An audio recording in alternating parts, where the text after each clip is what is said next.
یہاں تو کافی کچھ بدلا ہوا نظر آ رہا ہے، کافی اچھا فرنیچر بھی آ گیا ماشاءاللہ سے۔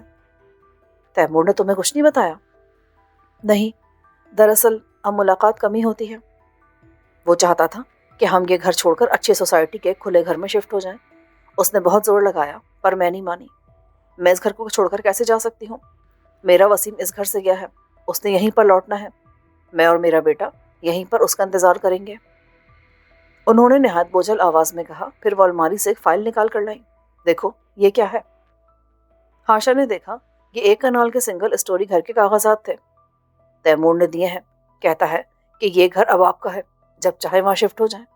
کہتا ہے کہ یہ میرے کو احسان نہیں کر رہا، یہ وسیم کی ہی کمائی کا گھر ہے۔ بیٹی، کیا تیمور سچ کہتا ہے؟ کیا واقعی یہ وسیم کے ہی پیسے ہیں؟ ہاں بیجی، اس کی محنت رنگ لائی ہے۔ اس نے جو کچھ لکھا تھا اسے سونے میں تولا جا رہا ہے۔ اس کے لکھے ایک ایک لفظ کی قیمت پڑ رہی ہے۔ پر اس قیمت کو کیا کرنا بیٹی، جب وہ مصیبت کا مارا خود یہاں نہیں ہے۔ حوصلہ رکھے بیجی اور دعا کریں، اسے ڈھونڈنے کی ہر کوشش کی جا رہی ہے۔ خاص طور سے تیمور نے دن رات ایک کیا ہوا ہے، جہاں کوئی اطلاع ملتی ہے وہاں خود پہنچ جاتے ہیں۔ تیمور بیٹا تو بہت زیادہ کر رہا ہے ہمارے لیے، اللہ اسے خوشیاں دے، ہر آفت سے محفوظ رکھے۔ مجھے اس کی طرف سے بھی بہت ڈر لگتا ہے، تمہارے خاندان والے دشمن ہو چکے ہیں اس کے، کسی بھی وقت کوئی بڑا نقصان پہنچا سکتے ہیں اسے۔ تم سمجھاتی کیوں نہیں اس کو؟ ہاشا نے ہونٹ بھینچ لیے۔ جو کچھ بیجی کہہ رہی تھی وہ اس کے اپنے دل کی بھی آواز تھی۔ تیمور کسی بھی وقت کسی نادیدہ دشمن کی زد میں آ سکتا تھا۔ میں تو بہت دفعہ سمجھا چکی ہوں بیجی، مگر ان کی اپنی سوچ ہے، الٹا مجھے سمجھانا شروع کر دیتے ہیں کہ میں اپنی طرف سے محتاط رہوں۔ ہاں، احتیاط تو تمہیں بھی بہت کرنی چاہیے۔ غصہ اندھا ہوتا ہے، اور مجھے لگتا ہے کہ تم دونوں کے ارد گرد یہ اندھا پن بڑھتا جا رہا ہے۔ عثمان سویا ہوا ہے کیا؟ میں دیکھتی ہوں۔ بیجی اٹھ کر عثمان والے کمرے کی طرف گئی اور دروازہ کھولا۔ وہ غنودگی میں تھا، اس کا صاف ستھرا رنگ سیاہی مائل دکھائی دے رہا تھا۔ 2 دن پہلے تیمور بیٹے نے گاڑی بھجوائی تھی، عثمان نے جا کر کچھ ٹیسٹ کروائے تھے، ٹیسٹ تو ٹھیک ہی آئے ہیں۔ اب دوا کھا رہا ہے، پہلے سے کچھ بہتر ہے۔ بھائی کا بہت زیادہ غم لے لیا اس نے۔ بیجی نے ہولے سے پکارا تو عثمان جاگ گیا، نہ صرف جاگا بلکہ جلدی سے اٹھ کر بیٹھ گیا۔ ہاشا کو دیکھ کر اس کی آنکھوں میں ایک دم امید کی کرن سی چمکی۔ ہاشا عثمان کے قریبی کرسی پر بیٹھ گئی اور اس سے باتیں کرنے لگی۔ یہ باتیں زیادہ تر ڈرامہ راز کی فقید المثال کامیابی کے حوالے سے ہی تھیں۔ یہ باتیں اچھی لگتی تھیں، مگر اس کے ساتھ ساتھ وسیم کے نہ ہونے کے دکھ کو بڑھاتی بھی تھیں۔ عثمان بولا، باجی کتنی عجیب بات ہے، پہلے وسیم بھائی کی بیماری تھی لیکن وسائل نہیں تھے، علاج نہیں تھا۔ اب وسائل ہیں، علاج ہے، امید دلانے والے بہترین سرجن ہیں، لیکن مریض نہیں ہے، میرے بھائی نہیں ہے۔ قدرت کے کارخانے میں سارے کام وقت پر کیوں نہیں ہوتے؟ کسی وقت تخلیق کار تھا، اس کی تخلیق تھی، لیکن اسے سراہنے والا کوئی نہیں تھا۔ اب ہزاروں سراہنے والے ہیں، لیکن تخلیق کار کہیں نہیں ہے۔ مایوسی گناہ ہوتی ہے عثمان، ہمیں نا امید نہیں ہونا چاہیے، مگر وہ ہے کہاں؟ ہاں، سب سے اہم سوال یہی تھا کہ وہ ہے کہاں۔ یہ لاہور کی ایک نیم پختہ آبادی کا چھوٹا سا 3 مرلے کا گھر تھا۔ ایک گندے کمرے میں فرش پر بچھے گدے پر ایک مدقوق شخص دیوار سے ٹیک لگائے بیٹھا تھا۔ اس کے سر اور داڑھی کے لمبے سیاہ بال جھاڑ جھنکار کی شکل میں بکھرے ہوئے تھے۔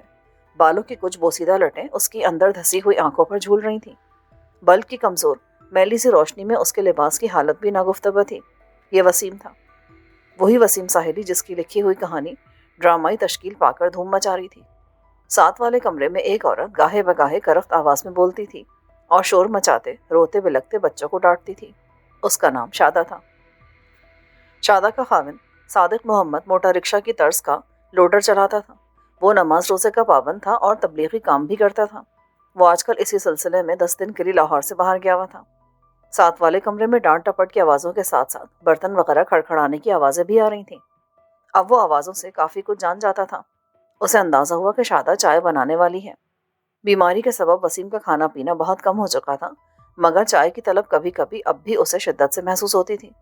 اس نے اپنے بخار میں پھونکتے ہوئے جسم کو اپنی کوہنی کے سہارے تھوڑا سا اوپر اٹھایا اور دیوار کے ساتھ اپنی ٹیک درست کی۔ تب اس نے نحیف آواز میں اسامہ کو آواز دی۔ اسامہ شادہ اور صادق محمد کا بیٹا تھا۔ وہ اپنے 5 بہن بھائیوں میں سب سے بڑا تھا۔ اس کے باوجود اس کی عمر فقط 7 سال تھی۔ تیسری آواز پر نیکر اور میلی کچیلی شرٹ میں ملبوس اسامہ دروازے پر آیا۔ بیٹا تھوڑا سا پانی، وسیم نے خشک گلے کے ساتھ بمشکل کہا۔